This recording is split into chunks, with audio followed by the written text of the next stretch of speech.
Welcome to the Indie Beacon Show, where readers can discover great new books by indie authors. Your host for today's show is B Alan Bourgeois. We hope you do enjoy today's show. Hi, and welcome to another episode of the Indie Beacon Show. I am your host, B Alan Bourgeois, and we thank you for either watching or listening to the show. Today we have with us B B Denson, who has written a couple of interesting books, and we'll get into those in a bit. But first off, welcome, BB. How are you? I'm doing well, Alan. How are you today? Doing good. So you have written a combination of books. We're going to start off with the children's books because these are more about the environment. And so, of course, the question is, why did you write them? But let's start off with Gary the Go-Kart is its name. And from there, tell us why you chose to write the book. Okay, so I don't know the why for the Gary the Go-Kart. I think the alliteration in there was why I chose that. The reason I wrote the books, and there's two books, and actually there's a third one in that I've taken the first two books and put them together to make a tête bêche so that you see it's one book from one side and then turn it upside down the other way, and it's the other book. And I can explain more later about why I did that. But the reason for the books is because I was working in environmental science.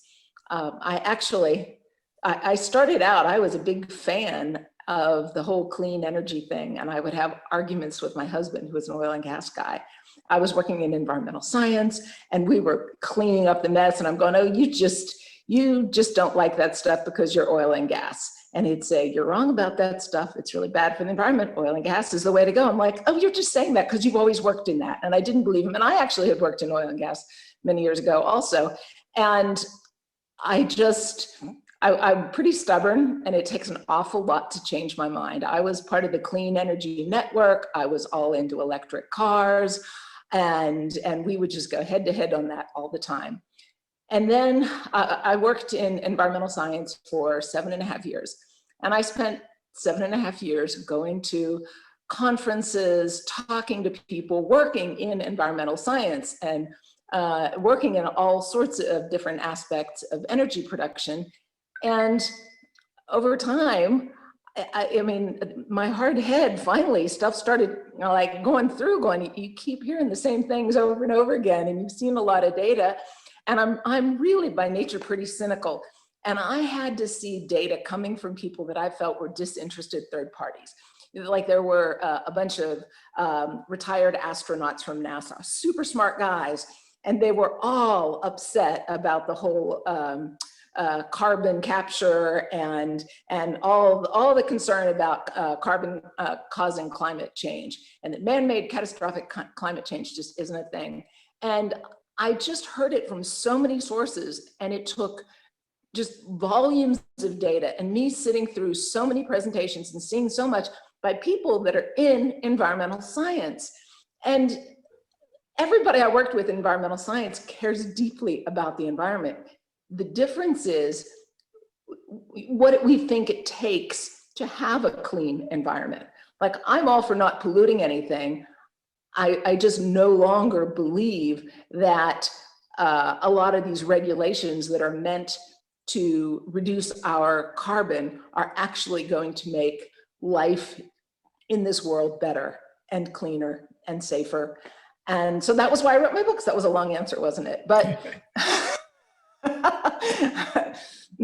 so based on what you were saying, if I understood correctly, as you went through and did the research, you realized that what was being put out there from certain aspects was not really true. And therefore, that's why you chose to write the children's book, to make it understandable for children, because it's confusing for us adults. So. It is. And actually, I found myself saying over and over again how it took me seeing so much data and seeing so many presentations and hearing so many people talk about it and reading volumes and volumes of literature that I thought, there's no way you can get most people to sit down and hear all this and read all this. it really takes someone pretty obsessed with it all, like I was, that's really going to go into all that data and study it to that extent. And I kept saying, somebody needs to simplify this. Somebody needs to make this simple enough for a kid to understand. And usually when I have a really brilliant idea, somebody else does too, and somebody else does it. And I'm like, yeah, that was a really great idea. I thought of that too. I thought of that, but I kept waiting and nobody ever did it. And then I just finally thought, well, you know, in this day and age, I can figure out how to write a book. I can figure out how you produce it.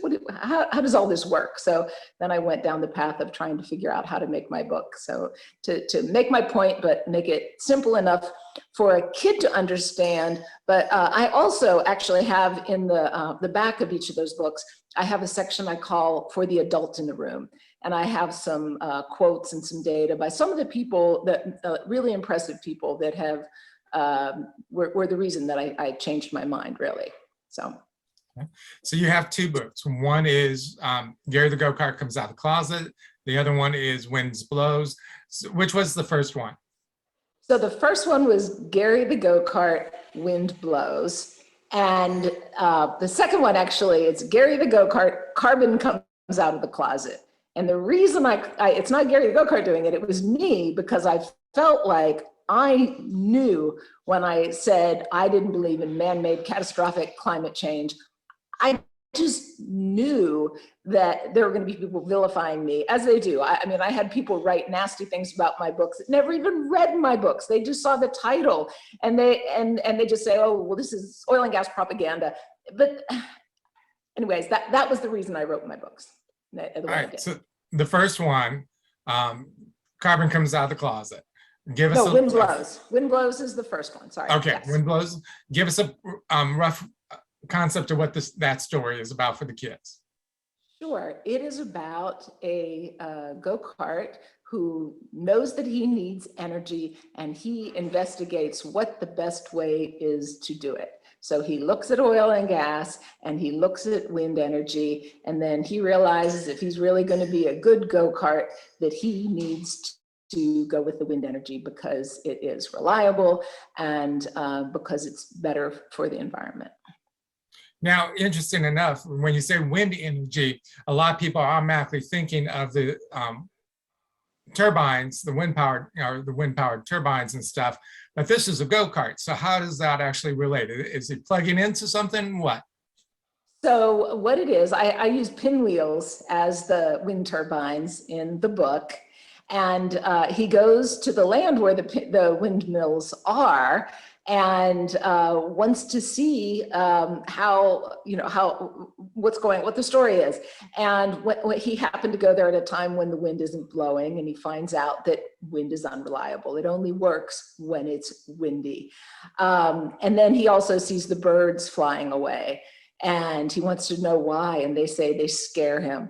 Well, I didn't want to put in a kid's book, millions of birds are killed every year by wind turbines, but it's not even just the birds. It's also bats are killed by the wind turbines.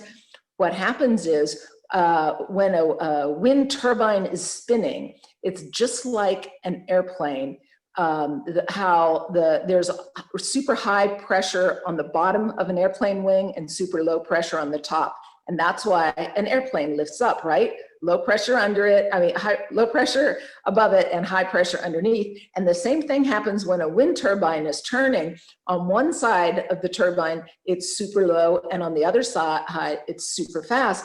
And when bats are just flying along and they happen to go where it's the low pressure, it's so low, it sucks all the air out of their lungs and they fall down dead. So I heard stories about this, and I heard about the bird parts flying, and there's companies that the wind energy companies hire to actually collect up the dead birds. And because I was working in environmental science and I just wanted, I didn't believe anything and I wanted to check it out, I actually talked to people that worked in those, and I wanted to find out, are they really doing that? Is that really a thing that they're hiring environmental scientists to go out there and collect them? And they do. And what they do is they only collect them directly from underneath the wind turbine. Whereas the reality is, once one of those birds gets hit, the bird parts are flying all over the place. They go hundreds of yards away. So even when we get the numbers of the dead birds that are collected, it is a fraction of just how many actually get killed by those. It's just horrible. So. Okay. We're at a point we need to take a break, let our sponsors do the thing. We'll come back and talk more about that and also about your other books. We'll be right back. Okay. Thanks, Alan. Welcome to B4R.store, a bookstore for indie readers and indie authors, where indie authors can earn their fair share from the books you purchase. We have a wide variety of genres that you can select from. We also have ebooks and paperbacks. You can select authors by their first names, and we also have music. If you're interested in their city or country, we have that listed as well. If you are an author and would like to be on our bookstore, we have 3 options for you. There is a small minimal charge, or you can join our organization at authorsmarketing.org and learn how to better market and sell yourself. That is B4R.store, a bookstore for indie readers and indie authors.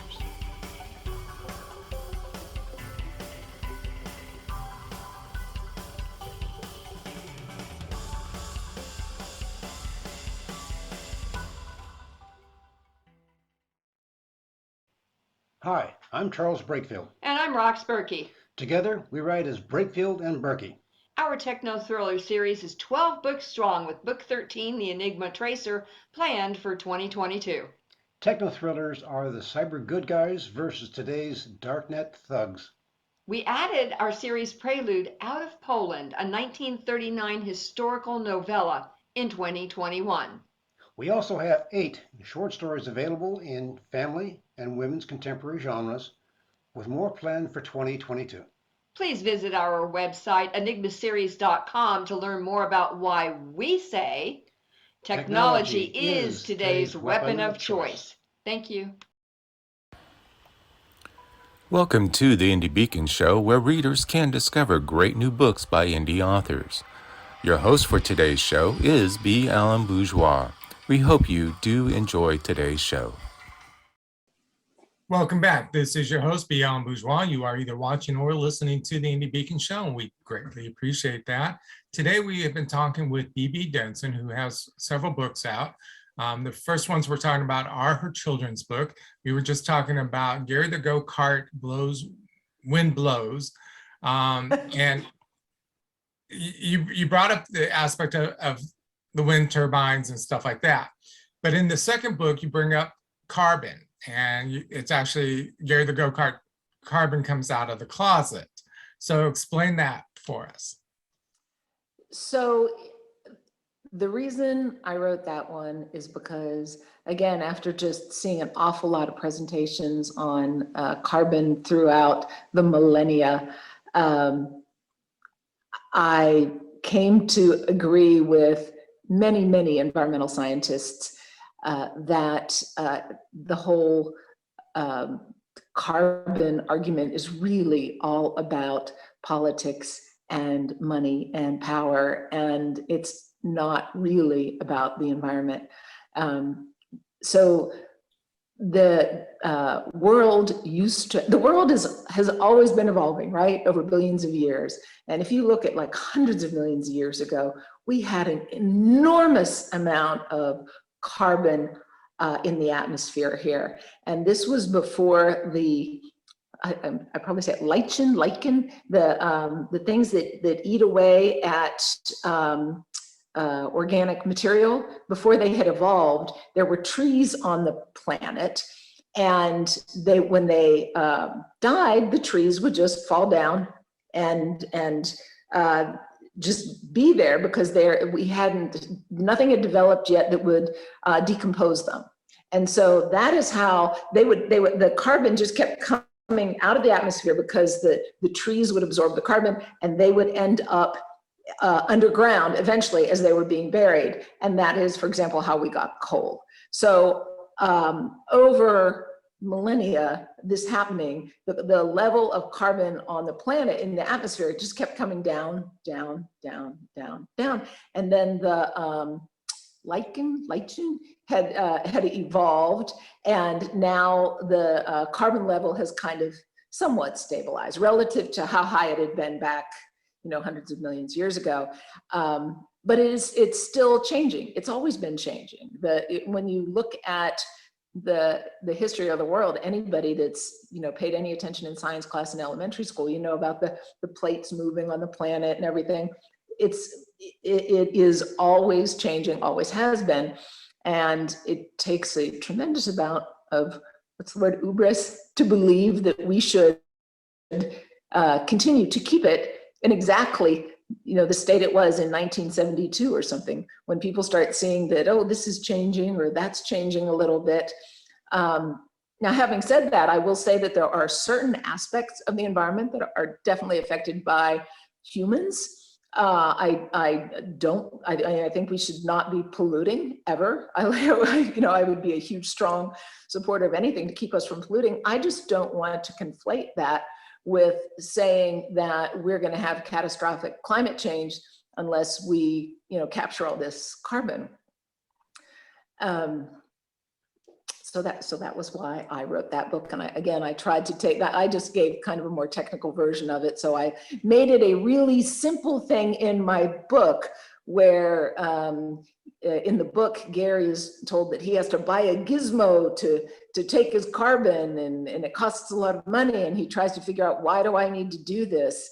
And there's a very wise bird named Sage that he talks to, and Sage starts pointing out to him, why are you really doing that? And we actually need carbon in our atmosphere. We could use a little more carbon.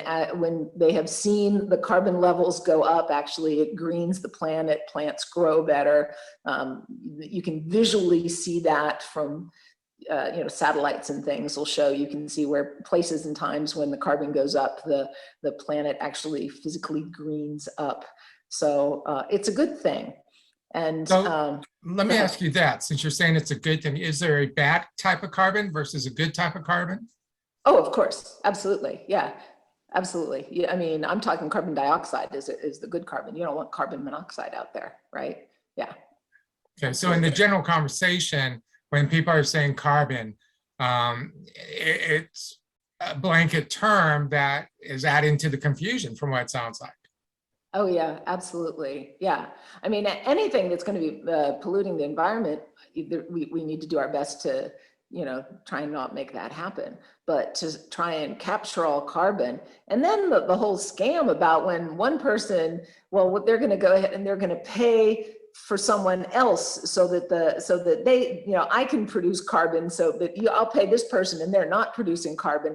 It's just a lot of transfer of money. It's a little shell game going on, and it's not people that are really caring about the planet. I know what I was going to say.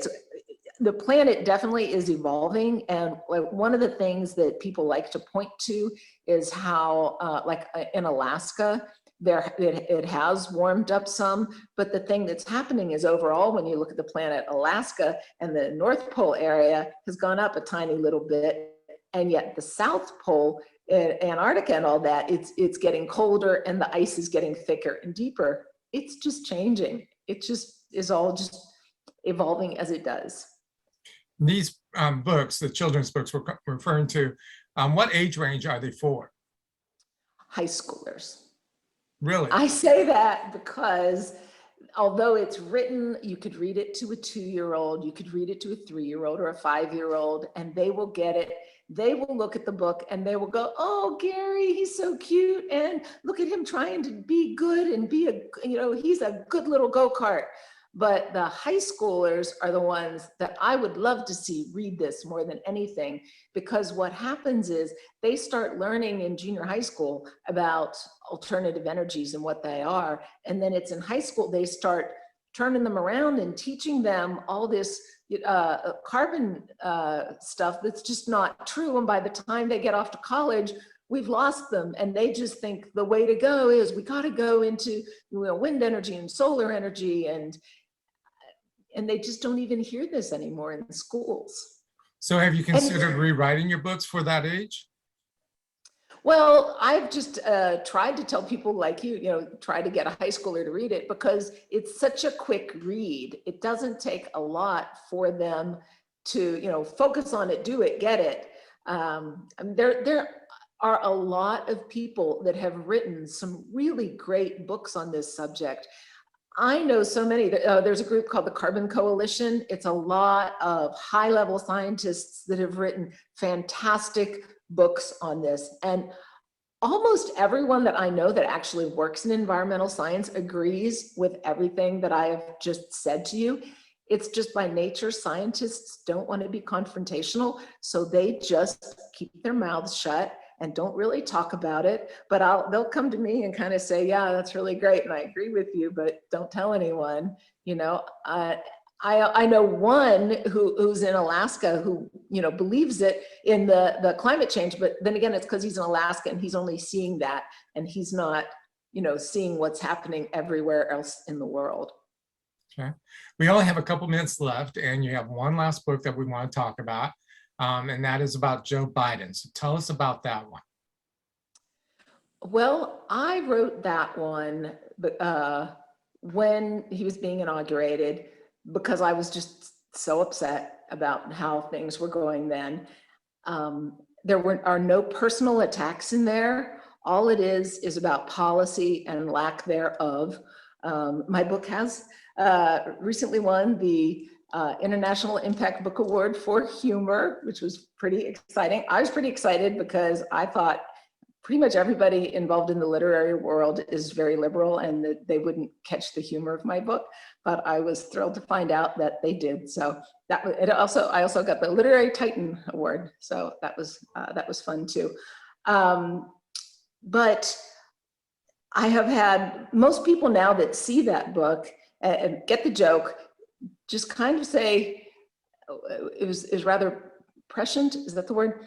To like a foreshadowing of what all was going to happen. I wrote in that book about. Well, I was going to pull up the book and tell you different. Can I read a couple things from it? We only have just a few seconds left, so. Oh, okay. We'll save it for the next episode. I will just say that, like the big one I'd say was critical race theory. It applies to I have just short little paragraphs on 12 different subjects, and that one I'm going to say applies to like 4 of them. So, I mean, we got. Let's take a break, and we'll come back and let you read that one paragraph, and we'll wrap up the show at that point. So let our sponsors do their thing. We'll be right back. Each and every one of us has a mission in life. Mine is to help people laugh through the good times and the bad. My name is Charlotte Canyon, and I'm an author, a speaker, and a host on Indie Beacon Radio. If you need me to speak at an event or autograph my book, you can contact me at charlotte@charlottecanyon.com. Thank you, and have a blessed day. Authors Marketing International, a membership-based organization where members learn how to better market and sell themselves. Join us at authorsmarketing.org. Marianne Fairmouth is a career consultant with 30 years experience in the national recruiting world, a multi-award-winning author in multi-genres, and a speaker that gives presentations to help you succeed. Her book, Revolutionary Recruiting, made the top 20 global list of recruiting books. Find her on Amazon, your favorite bookstore, or at fairmouth.com.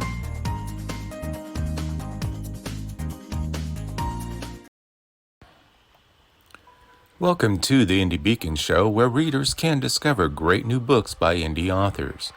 Your host for today's show is B Alan Bourgeois. We hope you do enjoy today's show. And welcome back. This is your host, B Alan Bourgeois, and we are talking with B B Denson in this episode of the Indie Beacon Show. And once again, I thank you for either watching or listening to it.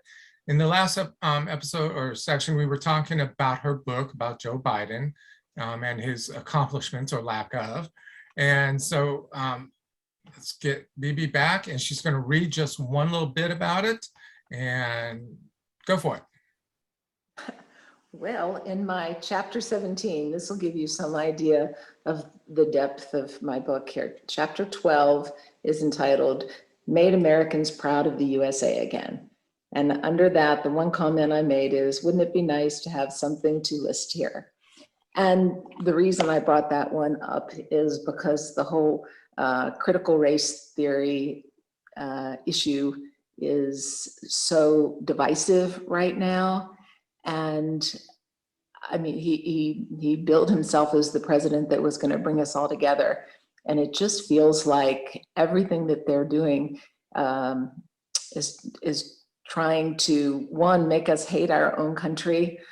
They want the schools to focus on the worst moments in the country. And although the country has made a lot of mistakes, by far, what we have put together in our Constitution here has just transformed the world. Because once the United States did this, others started to take bits of it. And I don't see why we don't just focus on how great the country is and look for the positives. Yes, we can acknowledge when we've made some mistakes, but the whole idea of, you know, toppling the statues of some of those incredible founding fathers we had, that is just, it's unbelievable to me that it's just so sad. Okay. That is definitely a long conversation, which just don't have time for. But you had mentioned earlier that you had revised the two books of Gary the Go-Kart. Explain how you revised it. Well, it turns out that in order to have a book on the shelves in a bookstore, it needs to be at least, I believe, 50 pages so that it's wide enough so that you can put your name on the spine and the name of the book and the author's name. And because all children's books are always only 32 pages long, and because mine are print on demand, there was no way I could get my book to where I could have it sit on the shelf in someone's bookshop. And so I took the two books together. I took Wind Blows and Carbon Comes Out of the Closet, and one of them faces one way and the other faces the other backwards to it, so that you're reading one and then you flip it over upside down and you can read the other. And it's called a tête bêche when you do that. And it seems there aren't very many people do that, but I remember reading a book like that once when I was a kid and thought it was pretty cool. So I thought that was a way that it could solve my problem, and I can have my books on shelves, and it worked. So I've got my name and the book name, and they are on some shelves anyways of some bookstores. So very exciting. We're hopefully getting past all this COVID stuff, and we're trying to get back out there in public and stuff. I understand you have some events coming up. So out of curiosity, are these events listed on your website, and can people purchase your books on your website? And if so, what is your website? My website is desideramus.com. I think you'll write that on there. That's probably hard for me to like spell out for people. And I try to keep it updated with places that I'm going and things I have coming up. I think there are some with the Texas Authors Group that I am scheduled for some of your events. So look forward to seeing you at those. And there's also links there to where you can buy the books. You can, of course, buy them through your bookstore, through the Texas Authors Group, and I have that on the front page of the website. I also have a link there you can use to find your local bookseller, so you can go straight in there so you can find them and order it through them. But it's also available, you know, Amazon, Barnes Noble, all the other normal places as well. I think I have links to those also on the site. Do you have any special items on there that are designed to be added to the children's books, like coloring sheets or puzzles or anything of that nature? Sorry. I did do that one coloring sheet whenever you had something one time for one of your events. So I had one made up for that. So I have that available. That's a good idea. I should. Oh, and I have taken that whenever I have done book signings, like a children's book reading at local bookstores, things like that. I've used it for that, but that's the only way to do it, is whenever I show up somewhere. But you're right. I should take that, like when I come to the signings and all that, I'll print out some of those. That's a really good idea. All righty. Well, we are unfortunately out of time. We've gone through a lot of information. Definitely look for BB on her website. We do have it on the screen for you. And BB, I want to thank you very much for your time, and we wish you the best of luck. Alan, I can't thank you enough. You have always been so kind and supportive. I really appreciate it. I know we're on opposite sides of the spectrum. That makes it extra special. Thank you, really. You're more than welcome. Thank you for watching the Indie Beacon Show, produced by B Alan Bourgeois for the Authors Marketing International LLC. Copyright 2022. Voiceover by B Alan Bourgeois. If you would like to be a sponsor of the show, please contact us at authorsmarketing@outlook.com. If you would like to be on this show, it is free to authors. Simply fill out the form at indiebeacon.com. The music is provided by Happy Follows. The music is entitled